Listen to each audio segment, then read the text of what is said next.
Okay. ఈ వీడియోలో మనం మాట్లాడుకోబోయే రివ్యూ వచ్చేసి 'Harihara Veeramallu part 1 స్వాడ్ versus spirit battle of ధర్మ'. సో, ఈ ట్రైలర్ రివ్యూ గురించి మనం మాట్లాడుకుందాం. ఫస్ట్ ఆఫ్ ఆల్ ట్రైలర్ అంటే ఓవరాల్‌గా ట్రైలర్ చూసాను సేపు ట్రైలర్ అయితే చాలా బాగుంది. ముఖ్యంగా ఈ పీరియాడిక్ మూవీలో పవన్ కళ్యాణ్ గారు ఉండడం అండ్ అలాగే ఆ పవన్ కళ్యాణ్ గారు చేసిన కొన్ని వార్ సీక్వెన్సెస్, ఫైట్ సీక్వెన్సెస్ చాలా ఎంగేజ్ చేసినాయని చెప్పుకోవచ్చనమాట. అండ్ అలాగే పవన్ కళ్యాణ్ గారికి అపోనెంట్‌గా ఈ మూవీ విలన్ అయిన బాబీ డియోల్ అలియాస్ ఔరంగజేబ్ తన క్యారెక్టర్ ట్రైలర్‌లో తన మీద వచ్చిన సీన్స్ ఈ ట్రైలర్‌కి మెయిన్ హైలైట్ అని చెప్పుకోవచ్చనమాట. సో, నాకైతే అంటే బాబీ డియోల్ అండ్ అలాగే పవన్ కళ్యాణ్ వీళ్ళిద్దరి మధ్య వచ్చే సీన్స్ ఆన్ స్క్రీన్ మీద చాలా బాగా వర్కౌట్ అవుతాయని నాకైతే అనిపిస్తుందని చెప్పుకోవచ్చనమాట. అండ్ అలాగే ఈ మూవీలో అంటే కామెడీ పరంగా సునీల్ గారు, సుబ్బరాజు గారు, నాజర్ గారు అండ్ అలాగే హీరోయిన్ అయిన నిధి అగర్వాల్ యొక్క గ్లామర్ కూడా ఈ మూవీకి మరో అట్రాక్షన్‌గా నిలవబోతుంది. ట్రైలర్ చూసిన తర్వాత నాకైతే అర్థమైందనమాట. సో, ట్రైలర్ చూసిన తర్వాత నాకైతే అర్థమైన స్టోరీ ఏంటి అంటే అప్పుడు హిందువుగా జీవించాలి అంటే పన్ను కట్టాల్సిన సిచ్యువేషన్ అనమాట. అలాంటి సిచ్యువేషన్స్‌లో వీరముల్లు అనే ఒక దొంగ ఢిల్లీలో ఉన్న ఒక కోహినూర్ డైమండ్‌ని దొంగతనం చేయడానికి తను వెళ్తాడనమాట. వెళ్ళినప్పుడు అక్కడ తను ఫేస్ చేసిన ప్రాబ్లమ్స్ ఏంటి అండ్ అలాగే మరోవైపు ఔరంగజేబు తన కుర్చీని కాపాడుకోవడానికి తనంత క్రూయల్‌గా ఉన్నాడు అనే పాయింట్ల మీద కూడా స్టోరీ ఉండబోతుందని నాకైతే అర్థమైందని చెప్పుకోవచ్చనమాట.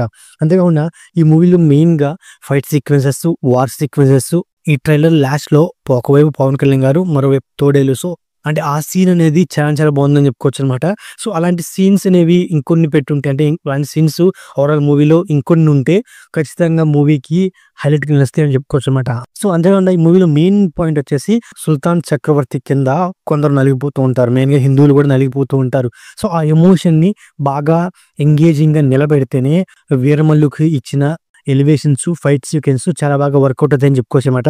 ఓవరాల్‌గా ట్రైలర్ విషయానికి వస్తే మెయిన్‌గా ప్రొడక్షన్ వాల్యూస్ చాలా బాగున్నాయి. ముఖ్యంగా చార్మినార్ సెట్ అనేది ట్రైలర్‌కి హైలైట్ అని చెప్పుకోవచ్చనమాట. సో, ప్రొడక్షన్ వాల్యూస్ పరంగా చాలా రిచ్‌గా అని చెప్పుకోవచ్చనమాట. బట్ కొన్ని అంటే బిఎక్స్ పరంగా కొన్ని గ్రీన్ స్క్రీన్ అని సింపుల్‌గా తెలిసిపోతుంది. ఈ మూవీ పార్ట్ 1 అయితే చెప్పారనమాట. సో, మరి ఈ మూవీ పార్ట్ 2, పార్ట్ 3 ఉండబోతుందా అనేది పార్ట్ 2 అయితే ఖచ్చితంగా ఉండిద్దనమాట.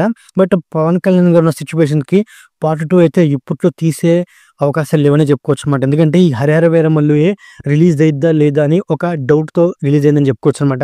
ముఖ్యంగా ఈ మూవీ స్టార్ట్ చేసి 3-4 ఇయర్స్ పైనే అవుతుందనమాట. పవన్ కళ్యాణ్ గారు పాలిటిక్స్‌లోకి వెళ్ళడం అండ్ అలాగే డైరెక్టర్ అండ్ అలాగే పవన్ కళ్యాణ్ మధ్య కొన్ని స్టోరీకి సంబంధించి ఇష్యూస్ రావడం. ఈ 'హరిహర వీరమల్లు' మూవీ చాలా ప్రాబ్లమ్స్ ఫేస్ చేసి ఫైనల్‌గా ఈ మూవీ ట్రైలర్ రిలీజ్ చేసి ఈ మంత్ జూలై 24న థియేటర్‌లో రాబోతుందని ఒక క్లారిటీ అయితే ఇచ్చారనమాట. సో, మరి పీరియాడిక్ మూవీలో పవన్ కళ్యాణ్ గారు యాక్ట్ చేయడం ఇది ఫస్ట్ టైం అయినప్పటికీ బట్ కృష్ణ జాగర్లమూడి గారికి ఇదైతే అంటే ఆయన డైరెక్షన్‌లో ఆల్రెడీ 'గౌతమిపుత్ర శాతకర్ణి' మూవీ వచ్చి భారీ హిట్ అయితే కొట్టిందనమాట. సో, మరి అంటే ఆ మూవీలో క్రిష్ జాగర్లమూడి గారికి యుద్ధ సన్నివేశాలు ఎక్కువయినాయి అని ఒక నెగెటివ్ పాయింట్ అయితే రేస్ చేశారనమాట. మరి 'హరిహర వీరమల్లు'లో అంటే హీరో ఎలివేషన్‌కి సెపరేట్‌గా చెప్పాల్సిన అవసరం లేదు. సో, మరి యుద్ధ సన్నివేశాలు ఓవరాల్ ట్రైలర్‌లోనే యుద్ధ సన్నివేశాలు ఎక్కువ ఉన్నాయి కాబట్టి ఓవరాల్ మూవీ మొత్తం యుద్ధ సన్నివేశాలు నింపకుండా ఉంటే కొంచెం బెటర్‌గా ఉందని నాకైతే అనిపించిందనమాట. అయినప్పటికీ క్రిష్ జాగర్లమూడి గారికి ఈ పీరియాడిక్ మూవీ మీద ఎక్స్‌పీరియన్స్ ఉంది కాబట్టి ఆయన డైరెక్షన్ మీద మూవీ వస్తుందంటే మంచి హైప్సే ఉంటాయని చెప్పుకోవచ్చనమాట. సో, ఓవరాల్‌గా ఇదండి 'Harihara Veeramallu' part 1 trailer review. నా రివ్యూ నచ్చినట్లయితే ఈ వీడియోకి ఒక చిన్న లైక్ అలాగే మన ఛానెల్ సబ్స్క్రైబ్ చేసుకోండి. ఓకే. Thank you all.